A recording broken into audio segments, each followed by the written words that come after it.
Video, you're going to see me trying out my Beamnova pizza oven, and it's pretty awesome.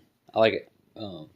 I had heated up outside initially to burn off the factory fumes and stuff, so this is my first run in the house, and I didn't first pizza in it. You're going to see me cooking on a pizza mesh on top of a pizza stone, which there's nothing about that online. You can't find much about that. I heard one guy, he'd done that initially when he started making pizzas for people because he didn't want a chance messing it up, and so it worked fair. Yeah, I don't have a pizza peel yet, and I probably need to learn some about getting the pizza off of the peel, and I'll explain more about that. But first, you're going to see a time lapse of the pizza. Check this out.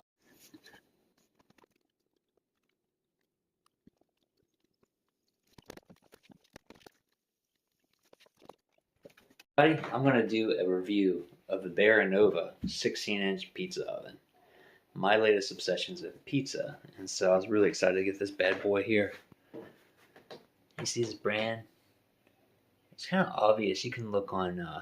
You've had trouble finding it on Amazon, but it seems to have come from the same production line as the Vivor 16-inch pizza oven. And so a lot of people complain about their pizza stone being broken, and that was not the case with me, thankfully. But so mine, I bought it from a like a reseller. I'll show you. I'll zoom in here.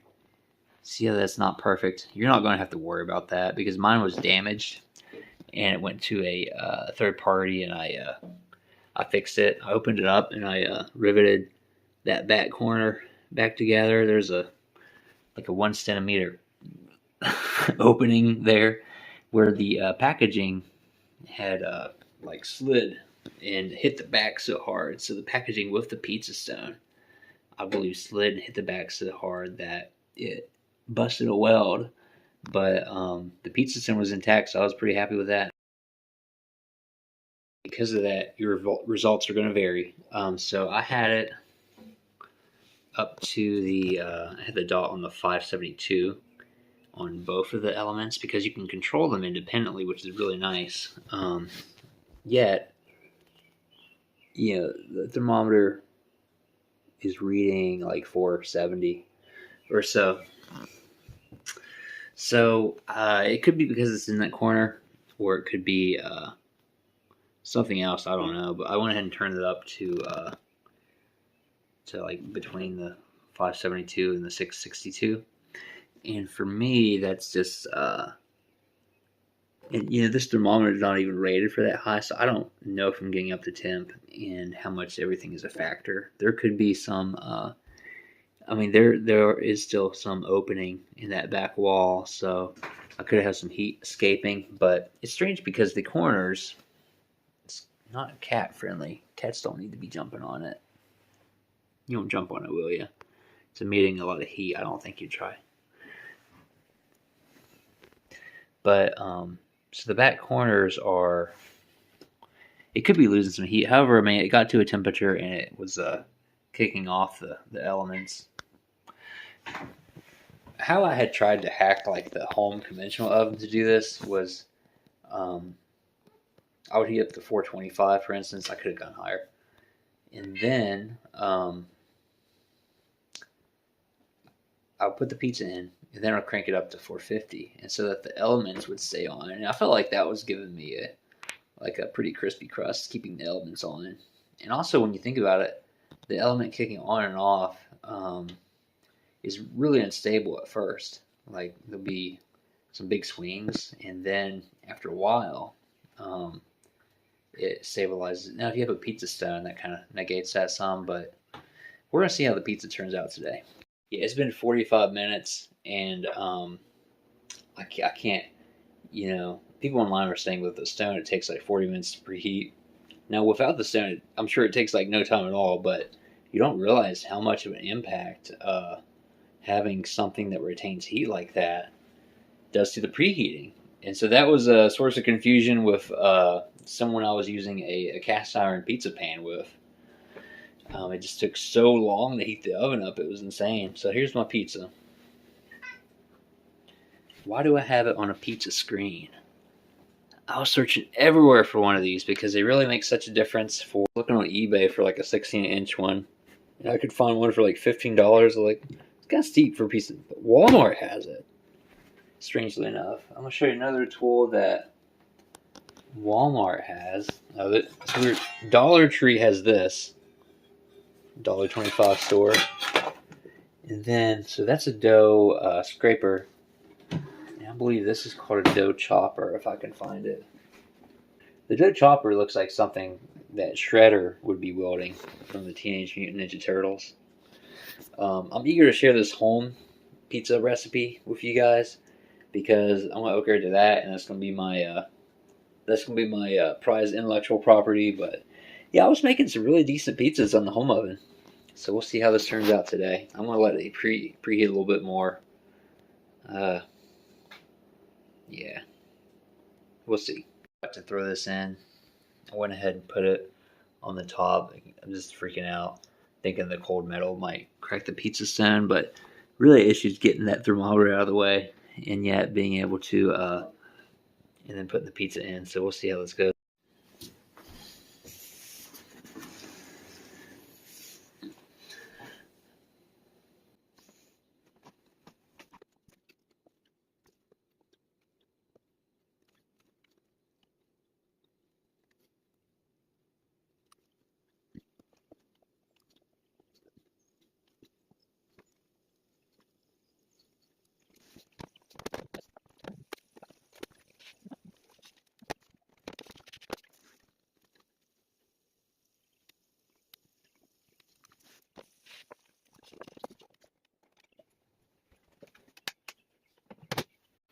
Hey, I'm pretty excited about this first bake.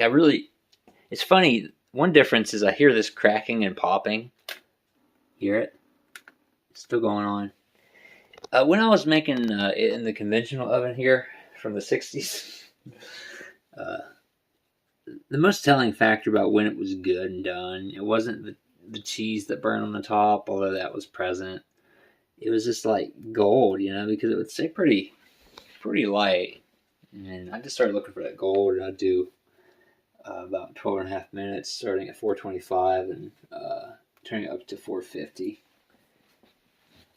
But this, let me tell you, I guess if I had not done all that silliness of taking it out of the oven and turning it around, because I thought it was done, but I just didn't feel like it was over on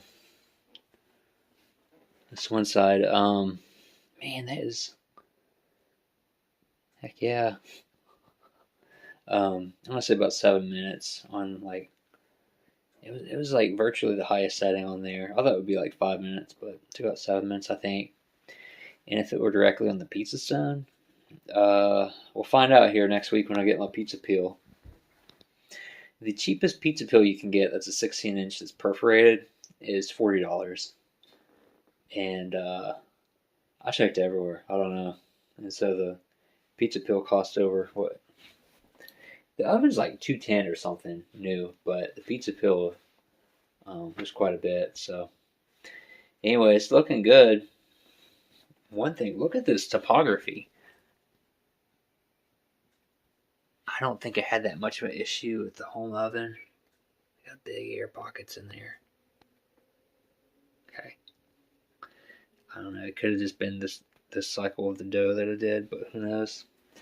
I'll try to put it over on the countertop and cut it right on the screen, on the mesh, and see what happens.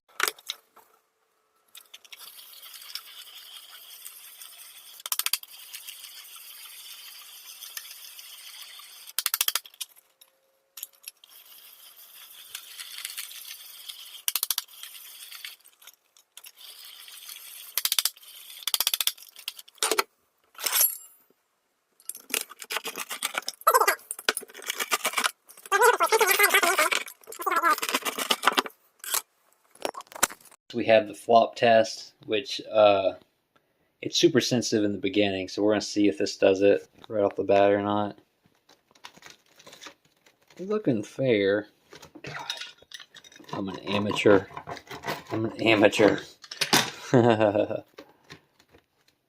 Hey, that's good.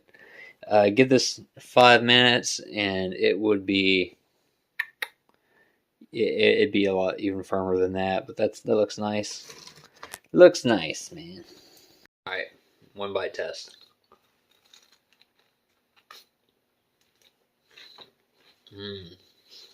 Super crunchy.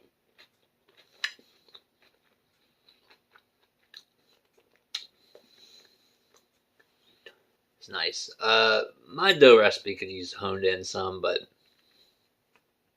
see what's possible with the higher heat. The big bubbles that were there pre-existing were pronounced. It's good.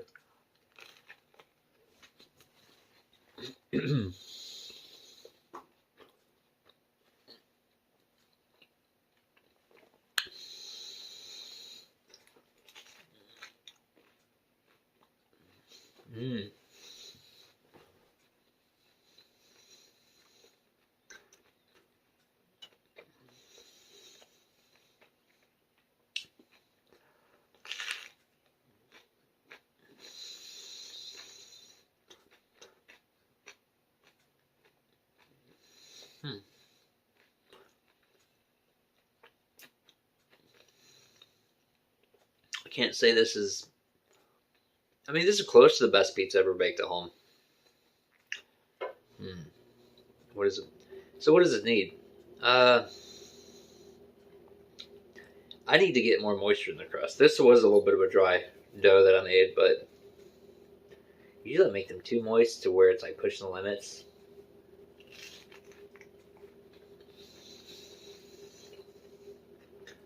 The toppings got done really well. Just the mushrooms and onions.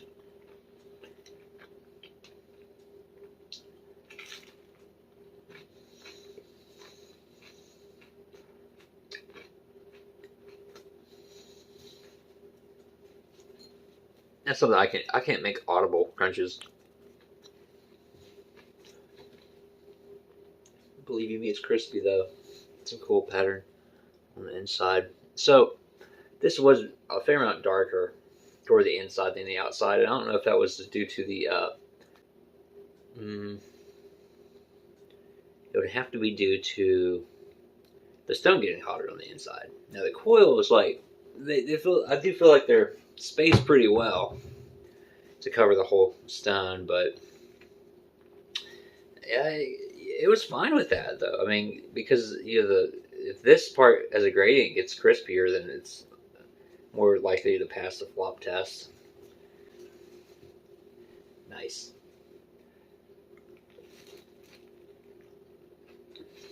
Really nice pizza. Alright.